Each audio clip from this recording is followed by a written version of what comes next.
Oke, baik. Di sini saya akan menjelaskan terkait materi yaitu tentang rukun iman. Nah, apa sih ini terkait rukun iman? Pengertian rukun iman adalah pokok keyakinan dasar dalam ajaran Islam yang dimana diwajibkan diyakini oleh setiap muslim dengan sepenuh hati. Iman tidak hanya sebatas ucapan, lisan atau pengetahuan akal, tetapi juga merupakan keyakinan yang tertanam kuat di dalam hati, diikrarkan dengan lisan, dan dibuktikan melalui amal perbuatan. Keimanan menjadi fondasi utama dalam membentuk akhlak, sikap hidup, dan perilaku seseorang muslim dalam kehidupan pribadi, sosial maupun bermasyarakat.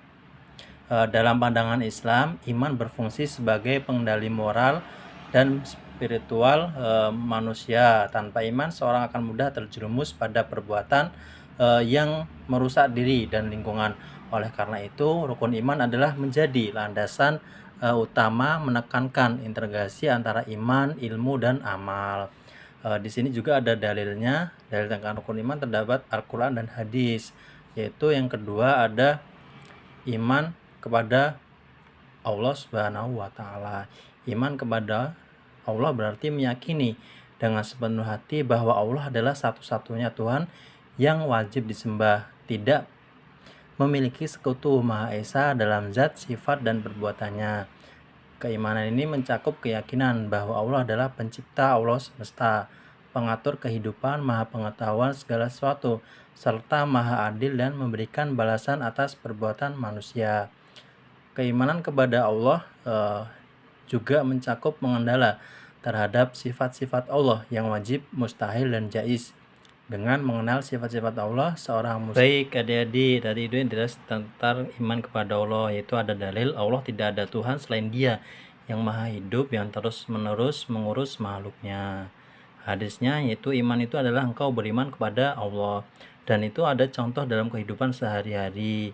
Terlihat ketika seseorang menjalankan ibadah dengan ikhlas, tidak bergantung kepada selain Allah, jujur meskipun tidak diawasi manusia, serta bersabar kita menghadapi ujian hidup. Yaitu contoh sikap di dalam Muhammadiyah tercermin dalam gerakan penurunan tauhid, menjauhkan praktik syirik, tahayul, dan khurafat, serta membangun amal usaha seperti sekolah, rumah sakit, dan panti asuhan dalam bentuk penghambatan kepada Allah melalui amal nyata. Itu tadi iman kepada yang selanjutnya itu ada iman kepada malaikat Allah. Apa sih iman kepada malaikat Allah? Berarti meyakini bahwa malaikat adalah makhluk hidup ciptaan Allah yang berbuat dari cahaya, selalu taat kepada Allah, dan memahami tugas-tugas tertentu yang telah ditetapkan. Malaikat tidak pernah membanggakan perintah Allah dan senantiasa menjalankan tugasnya dengan penuh ketaatan. Keimanan kepada malaikat mengajarkan manusia untuk selalu merasa diawasi menumbuhkan sikap hati-hati dalam bertindak dan berkata. Baik, itu tadi terkait iman kepada Allah, yaitu yang mana ada dalilnya dalam Al-Quran. Malaikat-malaikat itu tidak durhaka kepada Allah terhadap apa yang Dia perintahkan kepada mereka, dan selalu mengerjakan apa yang diperintahkan. Dan hadisnya, hadis Nabi, dan engkau beriman kepada malaikat-malaikatnya. Contoh dalam kehidupan sehari-hari adalah berhati-hatilah dalam berbicara, karena itu adik-adik keyakinan semua perkataan dicatat dari rajin berbuat kebaikan serta menjauhi perbuatan maksiat meskipun tidak manusia yang melihat. Dalam Muhammadiyah juga iman kepada malaikat tercermin dalam pendidikan karakter yang menanamkan kejujuran, kedisiplinan, dan integritas, karena setiap perbuatan diyakini selalu dalam pengawasan Allah melalui malaikatnya. Dan yang selanjutnya itu ada iman kepada kitab-kitabnya, kitab-kitab kepada Allah.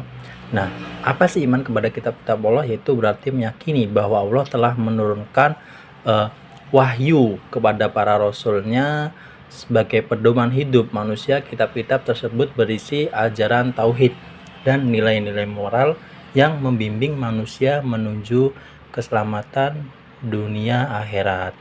Nah, Al-Quran juga sebagai kitab terakhir memiliki kedudukan yang paling sempurna, menjadi penyempurna kitab sebelumnya. Oleh karena itu, umat Islam wajib menjadikan Al-Quran sebagai sumber utama. Baik, ada dari Al-Quran, yaitu yang berbunyi, wahai orang-orang yang beriman, tetaplah beriman kepada Allah dan Rasulnya, dan kepada kita yang diturunkan kepada Rasulnya. An-Nisa ayat 136. Dan hadisnya yaitu, sebaik-baiknya kalian adalah yang mempelajari Al-Quran dan mengajarinya. Contoh dalam kehidupan sehari-hari apa? Adalah membaca Al-Quran secara rutin dan mengamalkan ajaran yang dari Allah Subhanahu wa Ta'ala. Dalam Muhammadiyah, iman kita Paula diwujudkan melalui gerakan kembali kepada Al-Quran dan As-Sunnah. Dan yang selanjutnya di sini ada iman kepada Rasul Allah.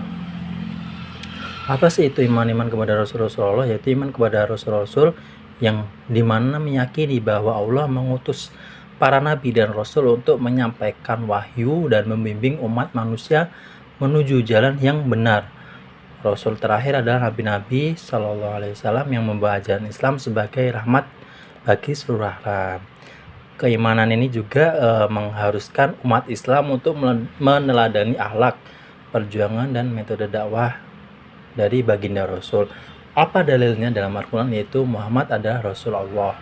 Itu yang tadi disebutkan, iman kepada Rasul Allah. Dan contoh kehidupan sehari-hari adalah bersikap jujur, amanah, lembah lembut, adil, serta mengutamakan musyawarah dalam menyelesaikan masalah.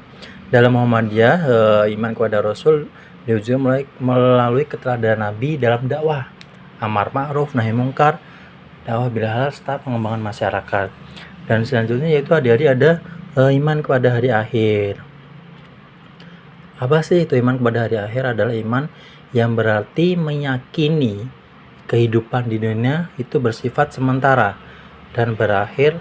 Setiap manusia akan dibangkitkan, dihisab, dan menerima balasan seluruh amal perbuatannya.